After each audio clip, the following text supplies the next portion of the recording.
In 2006, underwater mapping, more than 100 miles off the mouth of the Mississippi River, discovered the lower hull of a metal-sheathed wooden ship with very few artifacts lying in or around it.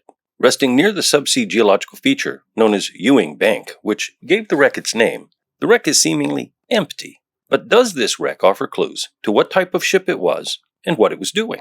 The visible remains of the ship consist of the outline of the vessel's hull in the remaining copper alloy plating that had sheathed the exterior, preserved sternpost and stempost. The interior of the wreck is filled with small rocks and gravel, whitish in color. There are a few artifacts: a long metal pipe that may have been part of a system to keep the ship dry and pumped out, a ladder, and near the stern, ceramics that all date to the end of the 19th or the early 20th centuries. The ceramics are plain white, simple, and similar to those used in hotels of the period. There's nothing fancy about them, suggesting they were used on the ship by crew, not officers. However, they all lie at the stern, which was traditionally known as officer country.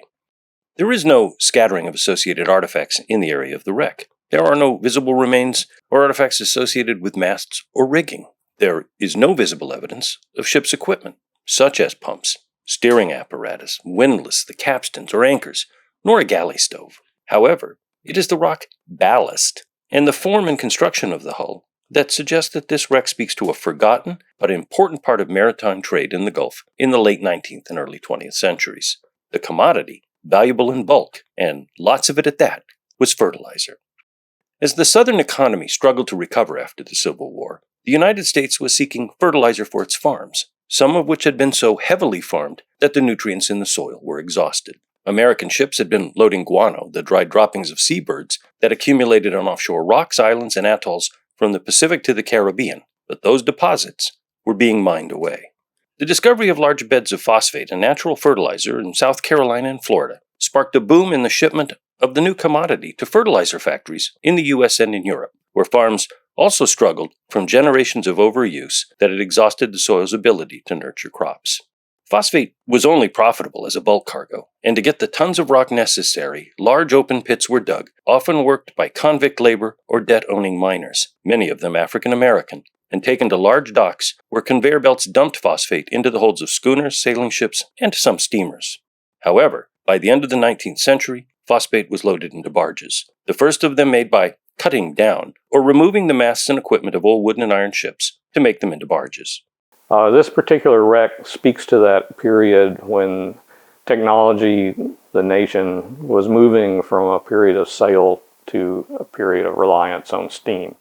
Towed by an ocean-going tug with a small crew on board, these barges included a number of mid- to late 19th century built wooden-hulled medium clippers, the full-formed vessels that represented the last of the United States fleet of wood-hulled deep-water sailing craft.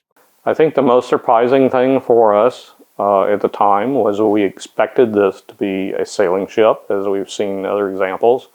But in fact, based on the fact that there was no evidence of any of the sorts of rigging parts that one would normally associate with a sailing vessel, that it was in fact used as a barge and not as a sailing ship.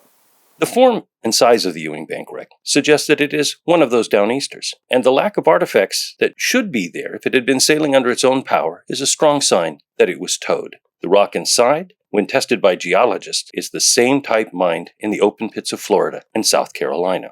The simple plain ceramics at the stern suggest a small crew who rowed these barges from port to port and made sure that the tow lines were secure and that if needed, the hull could be pumped free of water. Like the mining of phosphate, these jobs were usually done by African Americans, excluded from laws of the time from other jobs at sea, other than cooking or working on the docks to load ships. This may be the story behind the Ewing Bank wreck, and in that, a shipwreck in the dark, deep waters of the Gulf that shines its own light on the past and its injustice.